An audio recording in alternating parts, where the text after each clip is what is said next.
প্রিয় দেশবাসী, শিশু, কিশোর কিশোরী, তরুণ তরুণী, ছাত্রছাত্রী, নারী পুরুষ, নবীন প্রবীণ, আপনাদের সকলের প্রতি আমার আন্তরিক সালাম ও গভীর শ্রদ্ধা। আসসালামু আলাইকুম। শুরুতেই আমি দেশের সবাইকে শুভেচ্ছা জানাচ্ছি। দীর্ঘ 17 বছর পর একটি উৎসব মুখর, অংশগ্রহণমূলক ও শান্তিপূর্ণ জাতীয় নির্বাচন সফলভাবে সম্পন্ন করার জন্য এই নির্বাচনের মাধ্যমে জনগণ, ভোটার, রাজনৈতিক দল, প্রার্থী, নির্বাচন সংশ্লিষ্ট প্রতিষ্ঠান ও আইনশৃঙ্খলা বাহিনী সম্মিলিতভাবে একটি প্রশংসনীয় নজির সৃষ্টি করেছে। ভবিষ্যতে বাংলাদেশের নির্বাচন কেমন হওয়া উচিত, এই নির্বাচন তার একটি উৎকৃষ্ট উদাহরণ হয়ে থাকবে। প্রিয় দেশবাসী, বিগত 18 মাস আমার উপর অর্পিত দায়িত্ব নিষ্ঠার সাথে পালন শেষে একটি নির্বাচিত সরকারের কাছে দায়িত্ব হস্তান্তরের প্রাক্কালে অন্তর্বর্তী সরকারের প্রধান উপদেষ্টা হিসেবে আজ আমি আপনাদের কাছ থেকে বিদায় নেবার জন্য উপস্থিত হয়েছি। আজ বিদায়ের দিনে 5ই আগস্টের কথা স্মরণ করে আপনাদের কিছু কথা বলব। কি মহা মুক্তির দিন ছিল সেদিনটি, সে কি আনন্দের দিন। বাংলাদেশিরা দেশে বিদেশে যে যেখানে ছিল আনন্দে চোখের পানি ফেলেছিল। দৈত্যের গ্রাস থেকে তরুণ ছাত্রছাত্রীরা দেশকে বের করে এনেছে, দেশ মুক্ত হয়েছে। কিন্তু দেশ সম্পূর্ণ অচল। এই অচল দেশটিকে কিভাবে সচল করা যাবে সেটা ছিল সবার মনে। অভ্যুত্থানের ছাত্র নেতারা ঠিক করলো দেশকে সচল করার জন্য একটি সরকার লাগবে। সরকার গঠন ও চালাবার জন্য তারা আমাকে খবর দিল। আমি তখন বিদেশে, আমি দায়িত্ব নিতে রাজি না। তারা জাতির প্রতি কর্তব্য পালনের কথা বলে আমাকে রাজি করালো। 18 মাস পর এখন আমার যাওয়ার পালা। আমি আজ আমার কাজ হতে বিদায় নিতে আপনাদের সামনে এসেছি। আমাদের প্রথম কাজ ছিল দেশকে সচল করা। এটি ছিল সবচেয়ে কঠিন কাজ। যারা দেশকে লুটে পুটে খেত তারাই দেশের এই যন্ত্র চালাতো। তাদের একান্ত অনুগত লোকজন নিয়ে অভ্যুত্থানের সঙ্গে সঙ্গে সবাই পালিয়ে গেছে। বড় কর্তা পালিয়েছে, মাঝারি কর্তা পালিয়েছে, অন্যরা ভুল পাল্টিয়েছে অথবা আত্মগোপনে চলে গেছে। কেউ নানা জনের সুপারিশ নিয়ে আসছে, তারা অভ্যুত্থানের গোপন সৈনিক ইত্যাদি। সরকারের ভেতর যারা পালিয়ে যাননি তাদের মধ্যে কাকে বিশ্বাস করবেন, কাকে বিশ্বাস করবেন না, এটি মহাসংকট হয়ে দাঁড়ালো। যতই মৃতদেহের অঙ্গ প্রত্যঙ্গবিহীন দেহের সন্ধান আসছিল ততই তারা চিহ্নিত হচ্ছিল। সেই থেকে 18 মাস চলে গেছে। অবশেষে 12ই ফেব্রুয়ারি আসলো। 1.5 যুগ পরে দেশে একটি জাতীয় নির্বাচন এবং ব্যাপক সাংবিধানিক পরিবর্তনের জন্য সর্বসম্মত জুলাই সনদের উপর গণভোট অনুষ্ঠান হলো। এই নির্বাচনে উৎসব মুখর পরিবেশ, দেশের সর্বত্র একটা ঈদের পরিবেশ ছিল যা আমাদের ইতিহাসে স্মরণীয় হয়ে থাকবে। এই প্রতিদ্বন্দ্বিতামূলক নির্বাচনে যারা জয়ী হয়েছেন তাদের আমি অভিনন্দন জানাচ্ছি। যারা পরাজিত হয়েছেন তাদেরকেও আমি অভিনন্দন জানাচ্ছি। হার জিতেই হলো গণতন্ত্রের সৌন্দর্য। যারা জয়ী হয়েছেন তারা মোট ভোটের প্রায় অর্ধেক পেয়েছেন। যারা জয়ী হতে পারেননি তারাও মোট ভোটের অর্ধেক পেয়েছেন। যারা জয়ী হতে পারেননি তারা এই জেনে আশ্বস্ত হবেন যে প্রায় অর্ধেক ভোটার আপনাদের উপর আস্থা রেখেছে। আগামী দিন নতুন সরকার দায়িত্ব গ্রহণ করবে। এর মাধ্যমে আমাদের 18 মাসের দায়িত্বের সমাপ্তি হবে। 24শে জুলাই মাসে বাংলাদেশের মানুষ এক অভূতপূর্ব অভ্যুত্থানের মধ্য দিয়ে তাদের মুক্তি, আকাঙ্ক্ষা ও মর্যাদার দাবি উচ্চারণ করেছিল। সেই সময় দেশ একটি গভীর রাজনৈতিক, অর্থনৈতিক, প্রাতিষ্ঠানিক ও মানবিক সংকটে নিপতিত ছিল। রাষ্ট্রযন্ত্রের উপর মানুষ আস্থা হারিয়ে ফেলেছিল। গণতন্ত্র হয়েছিল ধূলিসাৎ, ভবিষ্যৎ ছিল অনিশ্চিত। ঠিক সেই সংকটময় সময়ে আমাকে আহ্বান জানানো হয়েছিল একটি লক্ষ্য সামনে রেখে বাংলাদেশকে আবার স্বাভাবিক জীবনে ফেরানোর জন্য 3টি দায়িত্ব দেওয়া হয়েছিল: সংস্কার, বিচার এবং নির্বাচন। আমি ও আমার সহকর্মীরা সবাই আমরা সেই অঙ্গীকার রক্ষার চেষ্টা করে গেছি। কোথায় কতটুকু সাফল্য অর্জন করতে পেরেছি, কোথায় ব্যর্থ হয়েছি, সে বিচারের ভার আপনাদের উপর থাকলো। আমাদের প্রচেষ্টায় কোনো ঘাটতি ছিল না। আমরা মানবতা বিরোধী অপরাধ, দুর্নীতি ও অনিয়মের বিচার প্রক্রিয়াকে রাজনীতি ও প্রতিশোধের ঊর্ধ্বে রেখেছি। আমরা ভঙ্গুর প্রতিষ্ঠানগুলোর প্রশাসনিক, বাণিজ্যিক, আর্থিক সংস্কারে হাত দিয়েছি, যাতে ভবিষ্যতে কোনো সরকার জনগণের ইচ্ছার বিরুদ্ধে নিজেকে স্থাপন করতে না পারে। আর সর্বোপরি আমরা একটি উৎসবমুখর, অবাধ, নিরপেক্ষ, শান্তিপূর্ণ, পরিচ্ছন্ন ও বিশ্বাসযোগ্য জাতীয় নির্বাচনের আয়োজন করেছি, যার মাধ্যমে জনগণ আবার তাদের ভোটাধিকার ফিরে পেয়েছে। এই নির্বাচন কেবল একটা ক্ষমতা হস্তান্তরের প্রক্রিয়া নয়, এটি বাংলাদেশের গণতান্ত্রিক ব্যবস্থার নতুন অভিযাত্রার সূচনা, নতুন বাংলাদেশের জন্ম। এই অর্জনের পেছনে যারা ছিলেন, জুলাইয়ে রাস্তায় নেমে আসা প্রতিবাদকারী তরুণ তরুণীরা, সেই সাহসী মানুষগুলো, শহীদ ও আহতরা, তাদের প্রতি আমি গভীর শ্রদ্ধা ও কৃতজ্ঞতা জানাচ্ছি। তাদের অভূতপূর্ব ত্যাগ ছাড়া এই পরিবর্তন সম্ভব হতো না। এই প্রক্রিয়া সফল করতে দেশের আবালবৃদ্ধ বনিতা সকলেই সহযোগিতা করেছেন। প্রাতিষ্ঠানিক দিক থেকে দেশের রাজনৈতিক দলসমূহ, নির্বাচন কমিশন, সকল আইনশৃঙ্খলা বাহিনী, সশস্ত্র বাহিনী, সরকারি কর্মকর্তা কর্মচারী ও প্রশাসনের প্রতিটি স্তরের সদস্যরা আন্তরিক সহযোগিতা করেছেন। আপনাদের প্রতি আমার আন্তরিক কৃতজ্ঞতা রইল। আপনাদের ধৈর্য, পেশাদারিত্ব ও আস্থার উপর ভর করেই এই পথ চলা সম্ভব হয়েছে। প্রিয় দেশবাসী, 24-এর গণঅভ্যুত্থানের সময় দেয়ালে দেয়ালে তরুণরা যে নতুন বাংলাদেশের স্বপ্ন এঁকেছিল, তার কেন্দ্র ছিল প্রাতিষ্ঠানিক সংস্কার। সেই প্রত্যাশা বাস্তবায়নে অন্তর্বর্তী সরকার প্রায় 130টি নতুন আইন ও সংশোধনী প্রণয়ন করেছে এবং প্রায় 600টি নির্বাহী আদেশ জারি করেছে, যা প্রায় 84% ইতিমধ্যে বাস্তবায়িত হয়েছে। এই সংস্কার সমূহ নাগরিক অধিকারকে সংহত করেছে, বিচার ব্যবস্থাকে শক্তিশালী করেছে এবং গুম, খুন ও বিচার বহির্ভূত হত্যার সংস্কৃতি যেন আর কখনো ফিরে না আসে সেটা নিশ্চিত করেছে। আমরা দায়িত্ব গ্রহণের সময় দেশের আইন শৃঙ্খলা পরিস্থিতি ছিল অত্যন্ত ভঙ্গুর। থানাগুলো ছিল পুলিশ শূন্য, জনগণের মধ্যে আস্থার বদলে ভয় ও শঙ্কা তৈরি হয়েছিল। ধাপে ধাপে আমরা সেই অবস্থার পরিবর্তন ঘটিয়েছি। আজ পুলিশ আর মারণাস্ত্র ব্যবহার করে না, বেআইনিভাবে কাউকে তুলে নিয়ে যায় না, বন্দুকযুদ্ধের নামে হত্যা করে না, পুলিশ ও গোয়েন্দা বাহিনীর ভয়ে কাউকে ডিলিট বাটন চাপতে হয় না। জনবান্ধব ও জবাবদিহিমূলক বাহিনী হিসেবে 2025 প্রণয়ন করা হয়েছে। বিচার বিভাগকে স্বাধীন ও শক্তিশালী করতে পৃথক সচিবালয় গঠন, বিচারক নিয়োগের স্বচ্ছ কাঠামো এবং দেওয়ানি ও ফৌজদারি আইনে যুগান্তকারী সংস্কার করা হয়েছে। সেপারেশন অব জুডিশিয়ারির জন্য মাজদার হোসেন মামলার রায় আমরা বাস্তবায়ন করে গেলাম।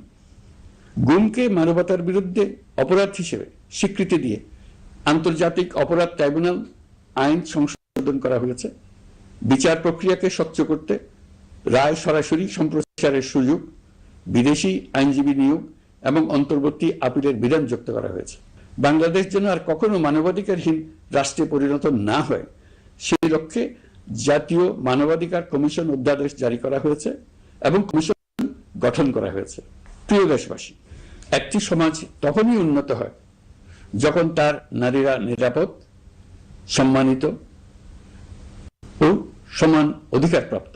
উন্নয়ন তখনই টেকসই হয় যখন নারীরা সিদ্ধান্ত গ্রহণে, অর্থনীতিতে, শিক্ষায় ও নেতৃত্বে সমানভাবে অংশ নিতে পারেন। যে নতুন বাংলাদেশের স্বপ্ন আমরা দেখছি, নারীদের অগ্রযাত্রা ছাড়া তা গড়ে তোলা সম্ভব নয়। নারী ও শিশু সুরক্ষা, যৌন হয়রানি প্রতিরোধ অধ্যাদেশ, পারিবারিক সহিংসতা প্রতিরোধের অধ্যাদেশ এবং নারী ও শিশু নির্যাতন দমন আইন সংশোধন করা হয়েছে। নতুন এসব আইনের মাধ্যমে কর্মক্ষেত্রে ও শিক্ষা প্রতিষ্ঠানে নারীদের হয়রানি প্রতিরোধ ও সুরক্ষা আবার নিশ্চিত করার পথ সুগম করা হয়েছে। প্রিয় দেশবাসী, অভ্যুত্থান পরবর্তী এক উত্তাল সময়ে দেশকে ধীরে ধীরে স্বাভাবিক ধারায় ফিরিয়ে আনতে আমাদের সশস্ত্র বাহিনীর সৈন্যরা যে ধৈর্য, পেশাদারিত্ব ও দায়িত্ববোধের পরিচয় দিয়েছে, তার জন্য দেশবাসীর পক্ষ থেকে আমি তাদের প্রত্যেককে আন্তরিক ধন্যবাদ জানাচ্ছি। একই সঙ্গে বিশেষভাবে উল্লেখ করতে চাই, যখনই কোনো সংকটময় পরিস্থিতির উদ্ভব হয়েছে, তখনই দেশের রাজনৈতিক নেতৃত্ব আমাদের আহ্বানে তাৎক্ষণিকভাবে সাড়া দিয়েছেন এবং সহযোগিতার হাত বাড়িয়ে দিয়েছেন। এই পারস্পরিক দায়িত্ববোধ ও সংযমই দেশকে অস্থিরতার পথ থেকে স্থিতিশীলতার দিকে এগিয়ে নিতে সহায়ক হয়েছে। স্বৈরাচারের 16 বছরে এই দেশের রাজনৈতিক নেতাকর্মীরা যে ভয়াবহ নিপীড়ন, মামলা, হামলা, গুম ও হত্যার শিকার হয়েছেন, তা আমাদের জাতির জন্য এক গভীর বেদনাদায়ক শিক্ষা। এই অভিজ্ঞতা আমাদের স্মরণ করিয়ে দেয়, যাতে ভবিষ্যতে আর কখনো কোনো জালেম মাথাচাড়া দিয়ে উঠতে না পারে, যেন আর কখনো ফেসিবাদ প্রতিষ্ঠিত না হয়, শত শত আইনাঘর সৃষ্টি না হয়, বিচার বহির্ভূত হত্যা ফিরে না আসে। সেই জন্য কেবল রাজনৈতিক অঙ্গীকারই যথেষ্ট নয়, প্রয়োজন ন্যায় বিচার নিশ্চিত করার লক্ষ্যে বিচার ব্যবস্থা ও রাষ্ট্রীয় কাঠামোর মৌলিক ও গভীর সংস্কার। এই উপলব্ধি থেকেই অন্তর্বর্তী সরকার তার সংস্কার কর্মসূচিকে সর্বোচ্চ অগ্রাধিকার দিয়েছে। প্রিয় দেশবাসী, ফ্যাসিস্ট সরকারের 16 বছরের নিপীড়ন ও জুলাইয়ের রক্তাক্ত স্মৃতি এখনো আমাদের মাঝে তাজা হয়ে আছে। যারা ভয়াবহ নিপীড়ন ও নির্যাতন চালিয়েছে তাদের বিচার করা এবং যেন আর কেউ এ ধরনের দুঃশাসন কায়েম করতে না পারে সেটা নিশ্চিত করা আমাদের গুরু দায়িত্ব। বিচার একটা চলমান প্রক্রিয়া। একাধিক ট্রাইব্যুনাল বর্তমানে সক্রিয়ভাবে কাজ করছে। ইতিমধ্যে একাধিক মামলার রায় ঘোষণা হয়েছে। আন্তর্জাতিক অপরাধ ট্রাইব্যুনালে ফেসিবাদের সময় দেশে যে গুমের সংস্কৃতি গড়ে উঠেছিল, সেই ভয়াবহ মানবাধিকার লঙ্ঘনের বিচারও শুরু হয়েছে। বেশ কিছু মামলার বিচারিক কার্যক্রম এখন শেষের পথে। আমরা আশা করছি আগামী দিনগুলোতেও বিচারিক প্রক্রিয়া অত্যন্ত নিরপেক্ষ ও স্বচ্ছতার সঙ্গে এগিয়ে যাবে। প্রিয় দেশবাসী, অন্তর্বর্তী সরকারের সবচেয়ে বড় অর্জন জুলাই সনদ, যার ভিত্তিতে গণভোটে বিপুল সংখ্যাগরিষ্ঠতায় তা বাস্তবায়নের সিদ্ধান্ত দিয়েছে দেশের মানুষ। জুলাই সনদের বাস্তবায়ন হলে ফেসিবাদ ফিরে আসার পথগুলো চিরতরে বন্ধ হয়ে যাবে। আশা করব এটা নির্ধারিত সময়ের সীমার মধ্যেই বাস্তবায়ন হবে।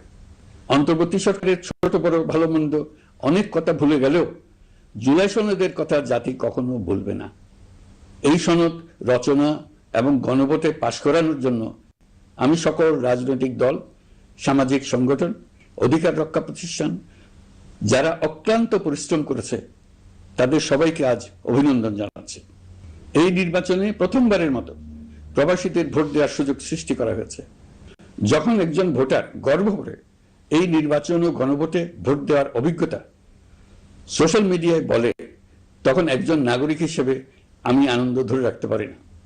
আমি আশা করি এই প্রক্রিয়ায় ভবিষ্যতে আরো অনেক বেশি প্রবাসীরা নিশ্চিন্তে অংশগ্রহণ করতে পারবে। প্রিয় দেশবাসী, আমরা দায়িত্ব গ্রহণের সময় অর্থনীতি ছিল বিপর্যস্ত, ব্যাংকিং ব্যবস্থা ভেঙে পড়েছিল, অর্থ পাচার ছিল লাগামহীন। আমরা রাজস্ব ব্যবস্থাপনা, করনীতি, মুদ্রা ব্যবস্থাপনা, আর্থিক খাতে কাঠামোগত সংস্কার এনেছি। তলাবিহীন অর্থনীতি আমাদের জন্য রেখে গিয়েছিল আগের ফেসিবাদী সরকার। কেন্দ্রীয় ব্যাংক বাণিজ্য ব্যাংককে ফতুর করে দিয়ে গেছে, $234 বিলিয়ন পাচার করে নিয়ে গেছে, বিশাল ঋণের বোঝা রেখে গেছে। এইসব আমাদের জানা কথা। আমরা যারা এই অর্থনীতি আবার চালু করার দায়িত্ব পেয়েছিলাম তারা দিশা খুঁজে পাচ্ছিলাম না। এখন যাবার সময় স্বস্তি পাচ্ছি যে আমরা অবস্থার মোকাবেলা করতে পেরেছি এবং নতুন অর্থনীতির বুনিয়াদ রচনা করে রেখে যেতে পারছি। এখন আর পাওনাদাররা আমাদের তাড়া করতে আসবে না। আন্তর্জাতিক লেনদেনে আমরা চোখে অন্ধকার দেখব না। আমাদের রিজার্ভের পরিমাণ এখন $34 বিলিয়ন। আমাদের দেশপ্রেমিক প্রবাসী ভাই বোনদের রেমিটেন্সের টাকায় এই রিজার্ভ ক্রমেই বাড়ছে।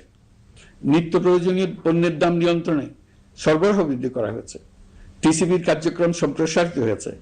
বাজার তদারকি ও মজুতদারির বিরুদ্ধে কঠোর ব্যবস্থা নেওয়া হয়েছে। এর ফলে খাদ্য মূল্যস্ফীতি উল্লেখযোগ্যভাবে কমেছে।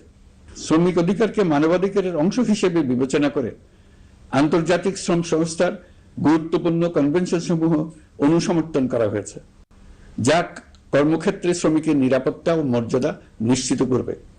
যুগান্তকারী নতুন শ্রম আইন প্রণয়ন করা হয়েছে। প্রবাসীরা আমাদের অর্থনীতির প্রাণশক্তি। তাদের সুরক্ষা ও কল্যাণে আইন সংশোধন, বিদেশে আইনি সহায়তা, নতুন শ্রম চুক্তি এবং দক্ষতা উন্নয়ন প্রকল্প গ্রহণ করা হয়েছে। বন্দর ব্যবস্থাপনা ও বিনিয়োগ কাঠামোতে আমূল সংস্কারের মাধ্যমে ইউরোপীয় সর্ববৃহৎ বিনিয়োগ সহ একাধিক কৌশলগত প্রকল্প এগিয়েছে। ব্লু ইকোনমির সম্ভাবনা কাজে লাগাতে গভীর সমুদ্র বন্দর, মৎস্য ও আধুনিক টাউনশিপ উন্নয়নে নতুন কর্তৃপক্ষ গঠন করা হয়েছে। প্রিয় দেশবাসী, পররাষ্ট্র নীতিতে বাংলাদেশের সার্বভৌমত্ব, জাতীয় স্বার্থ ও দেশের মর্যাদা, এই তিনটি মূল ভিত্তি আমরা দৃঢ়ভাবে পুনরুদ্ধার করতে সক্ষম হয়েছি।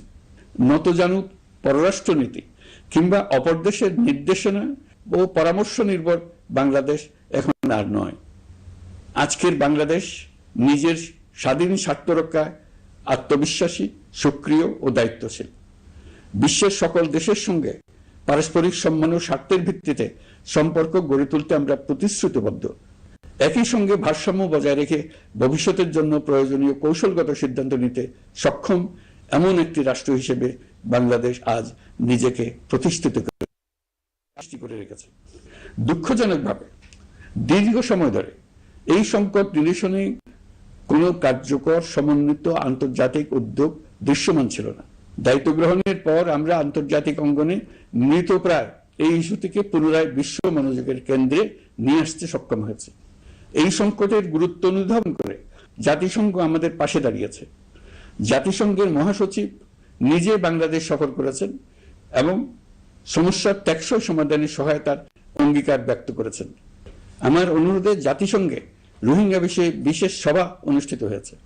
প্রিয় দেশবাসী, দীর্ঘ ফ্যাসিবাদী শাসনামলে বাংলাদেশের সশস্ত্র বাহিনীর সক্ষমতা ও আধুনিকীকরণের বিষয়টি পরিকল্পিতভাবে উপেক্ষিত ছিল।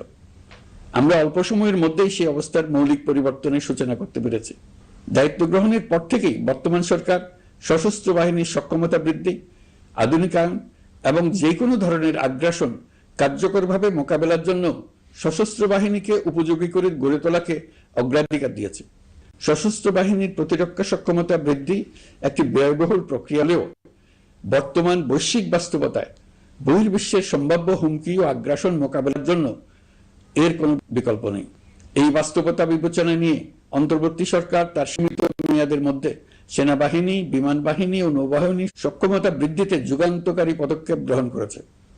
আমি দৃঢ়ভাবে বিশ্বাস করি এই উদ্যোগগুলোর ধারাবাহিকতা ভবিষ্যতের নির্বাচিত গণতান্ত্রিক সরকার সমূহ অব্যাহত রাখবে, যাতে বাংলাদেশের জাতীয় নিরাপত্তা, স্বাধীনতা, সার্বভৌমত্ব, আঞ্চলিক অখণ্ডতা দীর্ঘমেয়াদে নিশ্চিত করা যায়।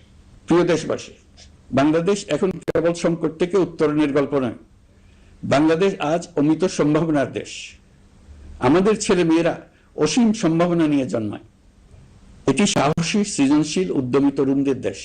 তাদের দরকার উপযুক্ত শিক্ষা, বিশ্বমানের প্রশিক্ষণ এবং এমন একটি রাষ্ট্র ব্যবস্থা যেখানে মেধা ও পরিশ্রম ও সততার মূল্য আছে। সারা বিশ্বে অর্থনৈতিক কর্মকাণ্ড পরিচালনায় প্রতি বছর বিপুল সংখ্যক দক্ষ, কর্মঠ, শৃঙ্খলাবদ্ধ কর্মীর প্রয়োজন তৈরি হচ্ছে, আর বাংলাদেশে আছে কর্মক্ষম বিপুল তরুণ সম্প্রদায়। আমরা যদি এই বৈশ্বিক চাহিদা পূরণে উপযুক্ত পদক্ষেপ গ্রহণ করি, তাহলে জাপান, কোরিয়া, মধ্যপ্রাচ্য, ইউরোপ, উত্তর আমেরিকা সহ সবাই চাইবে বাংলাদেশের তরুণ তরুণীদের শ্রম, মেধা ও সৃজনশীলতা ব্যবহার করতে। আমরা হয়ে উঠতে পারি তাদের জন্য পছন্দের একটি নির্ভরযোগ্য, দক্ষ জনশক্তি সরবরাহকারী দেশ। আমাদের খোলা সমুদ্র কেবল ভৌগোলিক সীমারেখা নয়, এটি বাংলাদেশের জন্য বিশ্ব অর্থনীতির সঙ্গে যুক্ত হওয়ার উন্মুক্ত দরজা। নেপাল, ভুটান ও সেভেন সিস্টার্সকে নিয়ে এই অঞ্চলে অর্থনৈতিক সমৃদ্ধির বিশাল সম্ভাবনা রয়েছে। অর্থনৈতিক অঞ্চল, বাণিজ্যিক চুক্তি ও শুল্কমুক্ত বাজারে প্রবেশের সুযোগের মধ্য দিয়ে এই অঞ্চলে একটি বৈশ্বিক উৎপাদন কেন্দ্র হিসেবে গড়ে ওঠা শক্তিশালী ভিত্তি প্রতিষ্ঠিত হবে। আমাদের বন্দরগুলোর দক্ষতা আন্তর্জাতিক পর্যায়ে নেবার জন্য সেরা আন্তর্জাতিক বন্দর পরিচালনা কোম্পানির সঙ্গে চুক্তির কাজে আমরা অনেক এগিয়ে এসেছি। এর দক্ষতা বাড়তে না পারলে আমরা অর্থনৈতিক অর্জনে পিছিয়ে যাব। প্রিয় দেশবাসী, সম্প্রতি বাংলাদেশের সঙ্গে যুক্তরাষ্ট্রের একটি গুরুত্বপূর্ণ দ্বিপাক্ষিক বাণিজ্য শুল্ক চুক্তি সম্পন্ন হয়েছে। এই চুক্তি কেবল একটি বাণিজ্যিক সুবিধা নয়, এটি বাংলাদেশের অর্থনীতি, কর্মসংস্থান, শিল্পায়ন এবং আন্তর্জাতিক কূটনৈতিক অবস্থানকে দীর্ঘমেয়াদে শক্তিশালী করার জন্য একটি কৌশলগত ভিত্তি হিসেবে কাজ করবে। এই চুক্তির ফলে যুক্তরাষ্ট্রের বাজারে বাংলাদেশের জন্য প্রযোজ্য পারস্পরিক শুল্ক ভার, রেসিপ্রোকাল ট্যারিফ 37% থেকে 19% কমে এসছে। এই এর একটা বিশেষ দিক হলো যুক্তরাষ্ট্রে উৎপাদিত তুলা ও কৃত্রিম তন্তু ব্যবহার করে তৈরি পোশাক পণ্যে শূন্য পারস্পরিক শুল্ক সুবিধা। এটা একটা মস্ত বড় সুবিধা। এর মাধ্যমে যুক্তরাষ্ট্রের বাজারে শুল্ক সুবিধা পাওয়ায় বাংলাদেশি পোশাক আরো কম দামে যুক্তরাষ্ট্রে প্রবেশ করবে। যুক্তরাষ্ট্রের তুলা ব্যবহারের ফলে আমাদের সরবরাহ হচ্ছে আরো বৈচিত্র্যময় ও স্থিতিশীল হবে। এটি বাংলাদেশের পোশাক শিল্পকে উচ্চ মূল্যের ও উন্নত মানের পণ্যের দিকে অগ্রসর হওয়ার সুযোগ করে দেবে। প্রিয় দেশবাসী, বাংলাদেশের অর্থনৈতিক ভবিষ্যৎ টেকসই, বৈচিত্র্যময় ও প্রযুক্তি নির্ভর করার লক্ষ্যে জাপানের সঙ্গে সম্পাদিত অর্থনৈতিক অংশীদারিত্ব চুক্তি একটি ঐতিহাসিক ও কৌশলগত অগ্রগতি। এই অংশীদারিত্বের একটি গুরুত্বপূর্ণ সুফল হল উৎপাদন ও রপ্তানির বহুমুখীকরণ। জাপানের সঙ্গে সহযোগিতার ফলে অটোমোবাইল যন্ত্রাংশ, ইলেকট্রনিক্স, রেলওয়ে সরঞ্জাম, গ্রিন টেকনোলজি এবং উচ্চ মূল্যের শিল্পপণ্যে বাংলাদেশ ধাপে ধাপে যুক্ত হতে পারবে। এতে আমাদের ঝুঁকি কমবে এবং বৈশ্বিক বাজারে বাংলাদেশের অবস্থান আরো শক্তিশালী হবে। পৃথিবীর শিল্পোন্নত দেশগুলো আমাদের দেশে বিনিয়োগ করবে শুধু জাপানে শুল্কমুক্ত রপ্তানির সুবিধা গ্রহণ করার জন্য। প্রিয় দেশবাসী, আমরা চীনের সাথে আমাদের উন্নয়ন সহযোগিতা গভীরতর করেছি। গত বছর মার্চে বেজিংয়ে চীনের প্রেসিডেন্ট শি জিনপিং এর সাথে বৈঠকে আমরা দুদেশের মধ্যকার কৌশলগত অংশীদারিত্বকে নতুন পর্যায়ে উন্নীত করার প্রত্যয় ব্যক্ত করেছে। ইতিমধ্যে তিস্তা নদীর সামগ্রিক ব্যবস্থাপনা ও পুনর্বাসন প্রকল্পের বিষয়ে উল্লেখযোগ্য অগ্রগতি হয়েছে। নীলফামারীতে 1000 শয্যার একটি আন্তর্জাতিক মানের হাসপাতাল তৈরিতে দুদেশ একমত হয়েছে। এই কাজটি আমরা এগিয়ে নিতে পেরেছি। আমরা এমন একটি বাংলাদেশ গড়ে তুলতে চাই যে বাংলাদেশ শুধু স্বল্প মূল্যের শ্রমনির্ভর অর্থনীতি নয়, বরং দক্ষতা ও প্রযুক্তি ও মূল্য সংযোজন ভিত্তিক অর্থনীতিতে রূপান্তরিত হবে। তবে আমি স্পষ্টভাবে বলতে চাই, এই সম্ভাবনা বাস্তবে রূপান্তরিত হলে 3টি বিষয়ের কোনো বিকল্প নেই: শিক্ষা, প্রশিক্ষণ এবং সততা। অতীতে রাষ্ট্রীয় ব্যবস্থাপনায় সীমাহীন দুর্নীতি, অসততা, অনিয়ম ও জালিয়াতিকে উৎসাহিত করা হয়েছিল। সেই সংস্কৃতি আমাদের পেছনে টেনে রেখেছিল, আমাদের বিশ্বাসযোগ্যতা ক্ষুণ্ণ করেছিল। নতুন বাংলাদেশকে সেই পথ থেকে সরে আসতে হবে। আমাদেরকে প্রতিজ্ঞাবদ্ধ হতে হবে নিয়ম মানায়, প্রতিশ্রুতি রক্ষা, মান বজায় রাখা, রাষ্ট্রের প্রতিটি স্তরকে দুর্নীতিমুক্ত করায়, স্বচ্ছতা ও দায়বদ্ধতা নিশ্চিত করা। প্রিয় দেশবাসী, আমরা শূন্য থেকে শুরু করিনি, শুরু করেছি মাইনাস থেকে। ধ্বংসস্তূপ পরিষ্কার করে প্রতিষ্ঠান দাঁড় করিয়ে তারপরে সংস্কারের পথ ধরেছে। আজ অন্তর্বর্তী সরকার বিদায় দিচ্ছে, কিন্তু গণতন্ত্র, জবাবদিহিতা, বাক স্বাধীনতা, অধিকার চর্চার যে ধারা শুরু হয়েছে তা যেন কখনো থেমে না যায়। আমরা রাষ্ট্রীয় দায়িত্ব ছেড়ে গেলেও নতুন বাংলাদেশ গড়ার সার্বিক দায়িত্ব আমার, আপনার, আমাদের সবার। আমাদের সকলের দায়িত্ব দেশকে সত্যিকারের গণতন্ত্র হিসেবে পরিস্ফুটিত করা। জুলাই গণঅভ্যুত্থান আমাদের জন্য এই দরজা খুলে দিয়েছে। আমরা যদি স্বপ্ন, আকাঙ্ক্ষা ও শক্তিকে বাঁচিয়ে রাখতে পারি, তবে বাংলাদেশের অগ্রযাত্রা কেউ থামাতে পারবে না।